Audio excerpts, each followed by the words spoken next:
ఈ నెలలోనే mega DSC 16,347 పోస్టులకు నోటిఫికేషన్ విడుదల కానుంది. జగన్ రెడ్డికి మళ్ళీనో లేదా వైఎస్ రాజశేఖర రెడ్డి మళ్ళీనో ఉపాధ్యాయులను నియమించకుండా నాటకాలు ఆడుతూ ఖాళీ ప్రకటనలతో పబ్బం గడుపుకున్న ప్రభుత్వం కాదు తెలుగుదేశం పార్టీ. ఎప్పుడు ఉపాధ్యాయులు నియమించిన తెలుగుదేశం పార్టీనే నియమించింది. చంద్రబాబు నాయుడు గారే నియమించారు. ఆ పట్టిక వివరంగా చూపిస్తాం మీకు. ఈ వైసీపీ పేటీఎం బ్యాచ్ లాగా గప్పాలు కొట్టుకునే పరిస్థితి లేదు ఇక్కడ. 16,347 మెగా డిఎస్సి ద్వారా పోస్టులు ఈ నెలలో నోటిఫికేషన్ ఇచ్చి పరీక్షలు నిర్వహించి ఉద్యోగాలు కల్పించబోతున్నారు. ఈ విద్యా సంవత్సరం లోపే అధ్యాపకుల ఉపాధ్యాయుల నియామకాలు జరుగుతాయి. ఆ వార్తలకు వెళితే ఈ నెలలోనే మెగా డిఎస్సి నోటిఫికేషన్ ప్రకటిస్తామని మంత్రి నారా లోకేష్ వెల్లడించారు. కూటమి ఎమ్మెల్యేలు ఎమ్మెల్సీల సమావేశంలో సంస్కరణల అమలుకు సంబంధించి పాఠశాల విద్యలో తేనున్న మార్పులపై మంత్రి లోకేష్ వివరించారు. ఈ ఏడాది క్లస్టర్ రీమ్యాపింగ్, జీవో 117 రద్దు, టీచర్స్ ట్రాన్స్ఫర్ యాక్ట్, ఉపాధ్యాయుల పదోన్నతులు, మౌలిక సదుపాయాల ఏర్పాటుపై రూట్ మ్యాప్ ఇచ్చారు. సంస్కరణలు పకడ్బందీగా అమలు చేయగలిగితే వచ్చే ఏడాది నుంచే ఫలితాలు ప్రారంభమవుతాయని తెలిపారు. సంస్కరణలను లాజికల్గా ముందు తీసుకెళ్లాల్సి ఉందన్నారు. రాజకీయాలకు అత్యధికంగా విద్యారంగాన్ని ముందుకు తీసుకెళ్తున్నామని, ఇందులో భాగంగా యూనిఫామ్స్, బుక్స్, అకాడమిక్ క్యాలెండర్పై ఎక్కడా పార్టీ ఫ్లేవర్ లేకుండా చేశామని చెప్పారు. శాసనసభ్యుల విజ్ఞప్తిపై పాఠశాలల్లో వార్షికోత్సవాలను నిర్వహిస్తామని చెప్పారు. జీవో 117 రద్దు నేపథ్యంలో ప్రత్యామ్నాయ ఏర్పాటుకు సంబంధించి శాసనసభ్యులు చొరవ చూపాల్సి ఉందని కొనతాల రామకృష్ణ సూచించారు. పాఠశాలల్లో కనీస సంఖ్యలో విద్యార్థులు ఉండేలా వారు చొరవ చూపితే ఎటువంటి ఇబ్బందులు లేకుండా ప్రత్యామ్నాయ విధానం అమలవుతుందని తెలిపారు. మరో మాజీ మంత్రి బండారు సత్యనారాయణమూర్తి మాట్లాడుతూ శివారు గ్రామాలు ఎక్కువగా ఉన్న చోట్ల ట్రాన్స్పోర్టేషన్కి ఇబ్బందులు తలెత్తకుండా చూడాలని సూచించారు.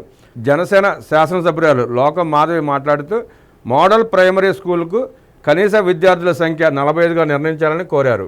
కొవ్వూరు ఎమ్మెల్యే వెంకటేశ్వరరావు మాట్లాడుతూ గురుకుల పాఠశాలలో మెరుగైన ఫలితాలు వస్తున్నందున వాటిని పెంచే అంశాన్ని పరిశీలించాలని కోరారు. కాకినాడ ఎమ్మెల్యే కొండబాబు మాట్లాడుతూ ప్రభుత్వ స్కూళ్లు, కళాశాలల విద్యార్థులకు ఎంసెట్, ఐఐటి వంటి కోచింగ్ నిర్వహించాలని విజ్ఞప్తి చేశారు. దీనిపై మంత్రి లోకేష్ స్పందిస్తూ ఇప్పటికే ఇంటర్ విద్యార్థులకు ఇన్పుట్ మెటీరియల్స్ అందజేస్తున్నామని, కోచింగ్ ఇచ్చే అంశాన్ని పరిశీలిస్తామని తెలిపారు. ఆదోని ఎమ్మెల్యే పార్థసారథి మాట్లాడుతూ జీవో 117పై కలెక్టర్లు, సబ్ కలెక్టర్లతో సమావేశం ఏర్పాటు చేసి సమన్వయం చేసే బాధ్యత అప్పగించాలన్నారు. శ్రీకాళహస్తి ఎమ్మెల్యే బొజ్జల సుధీరెడ్డి మాట్లాడుతూ ప్రభుత్వ స్కూళ్లలో సౌకర్యాలపై బ్రాండింగ్ చేయాలని కోరారు. విశాఖ ఎమ్మెల్యే గణబాబు మాట్లాడుతూ కార్పొరేషన్ పరిధిలోని పెద్ద హై స్కూళ్లలో ఇండోర్ స్టేడియాలు ఏర్పాటు చేయాలని కోరారు. ప్రభుత్వ స్కూళ్లలో సీట్లు కావాలని, మా వద్దకు రికమెండేషన్ లెటర్ల కోసం తల్లిదండ్రులు వచ్చే పరిస్థితి రావాలని ఆకాంక్షించారు. గన్నవరం ఎమ్మెల్యే యార్లగడ్డ వెంకట్రావు మాట్లాడుతూ డీసీసీబీల్లో ఉన్న సీజీఎఫ్ నిధులను సర్కారీ స్కూళ్లలో మౌలిక సదుపాయాల కోసం వినియోగించాలని సూచించారు. ఎన్ఆర్ఐలు సాయం అందించడానికి ఆన్లైన్ విధానాన్ని చేపట్టాలని అన్నారు. మాజీ మంత్రి సోమిరెడ్డి చంద్రమోహన్ రెడ్డి మాట్లాడుతూ గిరిజన ప్రాంతాల్లో స్కూళ్లపై ప్రత్యేక శ్రద్ధ వహించాలని సూచించారు. తణుకు ఎమ్మెల్యే అరిమిలి రాధాకృష్ణ మాట్లాడుతూ గతంలో స్కూల్ యూనిఫామ్స్కు చాలని విధంగా క్లాత్ ఇచ్చారని, 3 జతలకు సరిపడా ఇచ్చేలా చర్యలు తీసుకోవాలని కోరారు. వినుకొండ ఎమ్మెల్యే జీవీ ఆంజనేయులు మాట్లాడుతూ వైసీపీ పాలనలో ప్రభుత్వ స్కూళ్లు ఇమేజ్ పడిపోయిందని తెలిపారు.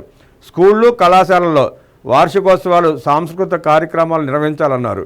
మాజీ మంత్రి కాల్వ శ్రీనివాసులు మాట్లాడుతూ అదనపు తరగతి గదులు నిర్మాణానికి కాంప్రహెన్సివ్ ప్లాన్ అమలు చేసే అంశాన్ని పరిశీలించాలన్నారు. ఆముదాల వలస ఎమ్మెల్యే కోన రవికుమార్ మాట్లాడుతూ సంస్కరణల అమలులో తల్లిదండ్రులను భాగస్వాములు చేయాలని కోరారు. రాష్ట్రంలో ఖాళీగా ఉన్న 16,347 టీచర్ పోస్టుల భర్తీకి త్వరలోనే మెగా డిఎస్సి ప్రకటిస్తామని రాష్ట్ర విద్యా, ఐటీ, ఎలక్ట్రానిక్స్ శాఖల మంత్రి నారా లోకేష్ పేర్కొన్నారు. వైసీపీ సభ్యుడు తాటిపత్తి చంద్రశేఖర్ ఎర్రగొండపాలెం, ఆకాపట్టి అమర్నాథ్ రెడ్డి రాజంపేట, రేగం మత్స్యలింగం అరకు, బి విరూపాక్షి ఆలూరు పంపిన ప్రశ్నకు మంత్రి లోకేష్ శాసనసభలో సమాధానం ఇచ్చారు. ఇది ఇలా ఉండగా గత వైసీపీ ప్రభుత్వం 5 ఏళ్ల హయాంలో ఒక్క డిఎస్సి కూడా విడుదల చేయలేదు. గత 30 ఏళ్లలో టీడీపీ ప్రభుత్వాల హయాంలో 13 డిఎస్సీలను నిర్వహించి 1,80,272 టీచర్ పోస్టులను భర్తీ చేశారు. రాష్ట్ర విభజన అనంతరం నవ్యాంధ్రప్రదేశ్లో 2014-2019 నడుమ చంద్రబాబు నాయుడు నేతృత్వంలోని టీడీపీ ప్రభుత్వం 2014, 18, 19లో 3 డిఎస్సీల నిర్వహణ ద్వారా 16,701 టీచర్ పోస్టులను భర్తీ చేసింది. ఇందుకు సంబంధించిన పూర్తి స్థాయి గణాంకాలు వివరాలు ఇలా ఉన్నాయి. గమ్మత్తు చూసారా, అసెంబ్లీకి మాత్రం రారు, ప్రశ్నలు పంపిస్తున్నారు. వాస్తవంగా ఆ ప్రశ్నలకు సమాధానం చెప్పాల్సిన అవసరం లేదు. కానీ ప్రజలకు కూడా తెలియాలని చెప్పి లోకేష్ గారు వాళ్ళు లేకపోయినా కనీసం టీవీలో చూసన్నా తగలాడతారని సమాధానం చెప్పారు. జగన్ రెడ్డి కూడా టీవీ చూసే ఉంటాడు. ఈ సందర్భంగానే ఒక ప్రశ్నకి అడిగితే లోకేష్ గారు సమాధానం ఇచ్చారు. నేను ఇలా సమాధానం చెప్పటం, వాళ్ళు ప్రశ్నలు వేయటం జగన్ రెడ్డి చూస్తే ఎన్ని టీవీలు పగల కొట్టుంటాడని చెప్పి ఆ పట్టిక చూద్దాం ఒకసారి. వీళ్ళు చేసింది ఏంటి, తెలుగుదేశం ప్రభుత్వం కానీ చంద్రబాబు నాయుడు గారు ముఖ్యమంత్రిగా ఉన్నప్పుడు కానీ కూటమి ప్రభుత్వం కానీ ఏం చేసింది అనేది పట్టిక ద్వారా తెలుసుకునే ప్రయత్నం చేద్దాం. మీరు కూడా ఆ పట్టికల వివరాలు జాగ్రత్త చేసుకొని ఆ పేటీఎం కార్డు మొహాన్ని కొట్టండి. డిఎస్సి రిక్రూట్మెంట్ తెలుగుదేశం హయాంలో 1994 16,238, 1996 16,838, 1998 29,269, 2000 సంవత్సరంలో 24,388, 2001 సంవత్సరంలో 26,129, 2002 31,699, 2003లో 12,430, 2014లో 8,926, 2018లో 7,254. ఇవన్నీ రెగ్యులర్ రిక్రూట్మెంట్. మొత్తం 173,171 ఉద్యోగాలు అయ్యి. ఇక 1995లో 3,706 లిమిటెడ్ రిక్రూట్మెంట్, 1996 2,000, 1997 874, 2019 521 స్పెషల్ రిక్రూట్మెంట్. అవి 7,101 ఉద్యోగాలు. మొత్తం కలిపి తెలుగుదేశం పార్టీ చంద్రబాబు నాయుడు గారి ఆధ్వర్యంలో ముఖ్యమంత్రిగా ఉన్నప్పుడు ఆయన ఇచ్చిన ఉద్యోగాలు 180,272. వైఎస్ రాజశేఖర రెడ్డి కానీ జగన్మోహన్ రెడ్డి కానీ ఒక్క ఉద్యోగం ఇచ్చిన పాపాన పోలా. డిఎస్సి ప్రకటించడమే కానీ పేపర్లో యాడ్లు ఇచ్చుకోవడం తప్ప ఉద్యోగం ఇచ్చిన పాపాన పోలా. మొన్న ఎన్నికల ముందు కూడా హడావుడి చేశాడు. సుమారుగా 5-6 కోట్లు యాడ్లకి ఇచ్చి ఉంటాడు వక్రాక్షకి. ఒక్క ఉద్యోగం ఇచ్చిన పాపాన పోలా. మళ్ళీ ఇప్పుడు కళ్ళబొల్లి కన్నీళ్లు కారుస్తూ రెచ్చగొట్టే ప్రయత్నం చేస్తున్నాడు.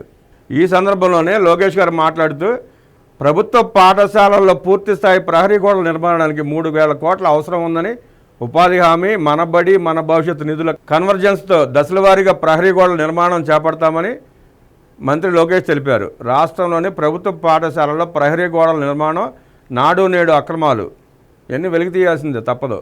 చేసింది లేక గత 5 సంవత్సరాల పాలనలో జగన్మోహన్ రెడ్డి చేసిన మంచి పనులు లేకపోగా అన్ని అక్రమాలు, దోపిడీలే.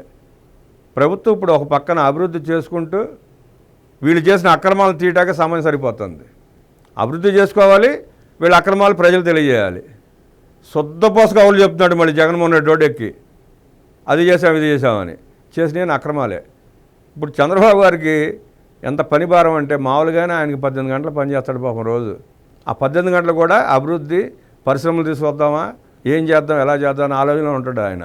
ఇప్పుడు అదనంగా కనీసం గంట కూడా పడుకొని వచ్చేటట్లేడు జగన్ రెడ్డి. ఈ కేసులు ఏందండి బాబు? ఎన్ని అక్రమాలు చేసావు జగన్ రెడ్డి నువ్వు? ఎన్ని వేల కోట్లు, లక్షల కోట్లు దోసావా బాబు? ప్రభుత్వానికి అదనపు భారం అనమాట. వీళ్ళు చేసిన అక్రమాలను వెలికి తీయటం పెద్ద ప్రాసెస్ అయిపోయింది ఇప్పుడు ఇది.